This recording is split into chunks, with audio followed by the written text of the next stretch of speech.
Yes. Hello, Nuke Knights! It's a Nuke selection vid, Leta versus Ggaemo. For those of you who've been wondering where I've been for the past month or so, I prepared a highly detailed statement telling you exactly what I've been up to. Wait a second. Game starting. That can wait. Except, down at the 8 o'clock position in Teal is Leta, playing for Entus. And he's down at the 5 o'clock position, and purple is Ggaemo, or Ggaemo, or Gig, I don't know. I'm going with Ggaemo. It's short and succinct, and it tells the story, man. It's all that matters. Yeah, there's some pro gamers on the scene right now that I honestly don't know how to pronounce their names, which obviously I haven't done any commentaries with them in it, like M18M. Do I honestly have to call him M18M in every single commentary? God, dreading that moment. I'll probably just end up calling it M18 because it rolls off the tongue a lot nicer than M18M. Anyway, this is Entus versus Airforce ACE, and we're nearing the end of the season. Can you believe it? Yeah, Entus is near the top of the bracket, and I believe in this series they're fighting for what spot they'll be in the playoffs, the Proleague playoffs. Because, yeah, I think they're high enough that they do have a guaranteed spot in the playoffs, but it might not be concrete yet. On the other hand, Airforce ACE has absolutely no way of getting into the playoffs at all. So there's not really any pressure on these guys to perform in this series. But that's not necessarily a bad thing. I've seen a lot of low-stakes games, so to speak, quote-unquote, that were actually pretty entertaining, because the person that does not have pressure on them will often go for something weird or risky, something they've been working on in practice that they want to use for a televised game for once. So that often makes it very entertaining. And I know this game is good because I looked it up on the recommended games section in the thread for this series. I looked at a bunch of the games, and this one had the highest. The first set had the highest, so I figured, why the hell? Why the hell not? Oh god, lollipops. I want a lollipop now. I want candy. Anyway.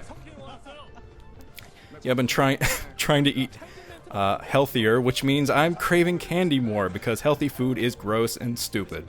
Anyway, the second base is coming up for Ggaemo. There's a guy with a ridiculous haircut, and I saw the spawning pool coming down inside of the main as well. Spawning pool after the hatchery for Ggaemo. Ggaemo. I have to see what's inside of Leta's base. Didn't get a good glimpse of it earlier, but I'm pretty sure he's building his barracks. See the blob on the minimap? Yep, we got a Marine out front, getting a couple of Marines before he decides to build the command center. There's a command center. He's going to float it over to the natural expansion, instead of building his barracks and walling off inside of his natural expansion. He might have been expecting some aggressiveness from the Ggaemo Meister. Now, Ggaemo used to be on Hwasyan-Oz with Jaedong and Killer, which probably explains why he didn't get a lot of televised games when he was on that team, because Jaedong, Killer, much better Zerg players, at the time anyway. I think Ggaemo's been proving himself pretty good asset to Airforce ACE, but Creep Colony coming up at the front for Ggaemo, which means he might be expecting some goofiness from Leta. He's already building the Sunken Colony, and he sees the SCV just kind of hanging outside. He might have been expecting a bunker rush or something like that, or early factory goodness from Leta, which is what he's known for. Leta, well known for his straight to two-port Wraith builds against Zerg, because Leta's, his Wraith play is obviously his best. I think it's the best of any Terran, if you want my honest opinion. So that's what he often goes for. It put him in kind of a slump later on. Well, earlier on, that's what I meant to say. Earlier on, it kind of put him in a slump. But I think that style of play has gone away for the moment. It's not nearly as prevalent as it was a couple of years ago, which means it would probably be a lot more effective, because Zerg players wouldn't expect it as much. There's a crafty overlord hiding just within range of the Marines, but the Marines just can't quite see over the ledge to kill them. Hydralisk Den coming up at the front for Ggaemo. He's got the Hydralisk Den. I think he is expecting mech. He has a lair coming up, but he's gone for Hydralisk Den before the lair, I think, which means he might just bypass the Muta harassment, he might be expecting mech. And this is interesting because Leta is obviously not going for that. He has his academy going and whatnot, but either way, this is going to be pretty difficult to defend by Ggaemo, because Ggaemo doesn't really have it. He has to put down static defense to defend against this first push from Leta, and Leta is moving out now to force the static defense, I think. He's going to force Ggaemo to throw down extra static defense. There's a Hydralist out front, and Leta is getting the full scout on everything. He sees the Hydra. He's been in here this whole time, and finally his second creep colony is coming down, but that second colony might actually be a little bit late. We've got 3 barracks cooking for Leta, and he might be sending his, I think he is going to send his reinforcements straight to this position. He's going to take out this creep colony at the front, and possibly the Hydralist in as well. It looks like Leta is backing off for now, maybe to just regroup with the rest of his units.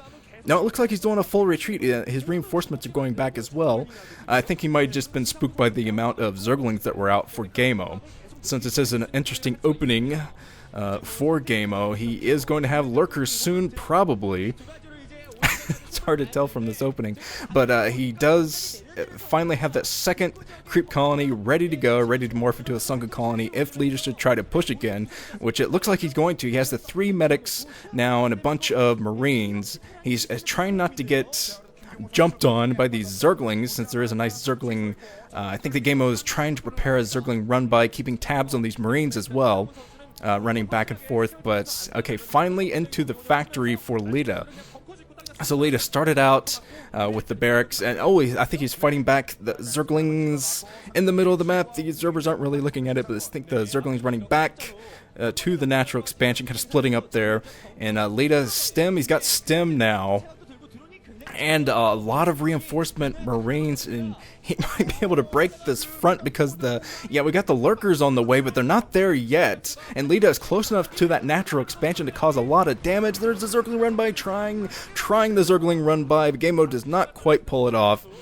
Lucky for Leta, he did not send out his reinforcements yet. He was keeping them by his natural expansion, and that is why StarCraft players do not just rally point their barracks to the natural expansion. They want their units to go into a clump. They want clumps of units everywhere because they're stronger in groups of 10 or whatever. But there is the lurker out front, and Leta does not. It looks like he doesn't have the scan yet to try to push that. If he did have scan, I think he would have pushed that, because that was just that one lurker at the natural expansion. He would have been able to surround that pretty easily, I think, with his medic marine micro.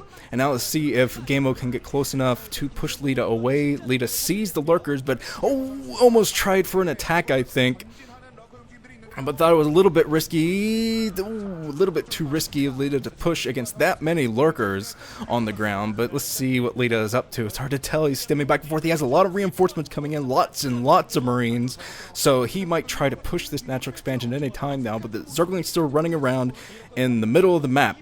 And we've got lurkers positioned everywhere. It seems 2 lurkers making their way over to the natural expansion, getting caught by a medic. So that could have been a planned sneak attack that was averted by that one single medic that did get the vision on those lurkers sneaking up. Could have been a stopped lurker plan, so to speak. But okay, there's another hatchery coming up at the 2 o'clock position for Ggaemo. Is getting that third base going, and he should be able to defend it pretty easily with lurkers. I mean, just a couple of lurkers on the high ground. There's Leta. He's trying to go up and scout that position because he doesn't want to waste a scan on it with this many lurkers out in the field. But okay, I see the science facility coming up for Leta, so he'll have science vessels out soon to deal with this threat. But there's the Spire for Ggaemo. Is definitely going to need that straight into Hive too. He's going to need that Spire for the Scourge. Take out that first science vessel. That would be critical. But it's really hard to see the lurkers on this map just because of all the little dark areas. Ground Zero has dark areas in the middle. It's hard to find those burrowed lurkers. Okay, there's the first Scourge out for Ggaemo, which could intercept a drop soon enough, because Leta, he went straight for his dropship. Scourge are waiting for the dropship. I see another command center being built by Leta. He's going to float that over to the 6 o'clock position. Scourge ready for this attack. Looks like this dropship going to go down. Ggaemo, is he on top of this thing? One Marine gets out of the dropship, but that's all, folks. One Marine, and that one Marine is probably not going to last too much longer. Probably not. A bunch of Zerglings hanging outside of that 6 o'clock position should make quick work of that Marine. Leta might be able to use it for some scouting purposes or to take out this Overlord. Looks like that Marine is going to get something done. Takes out an Overlord. Hero Marine. He died a hero.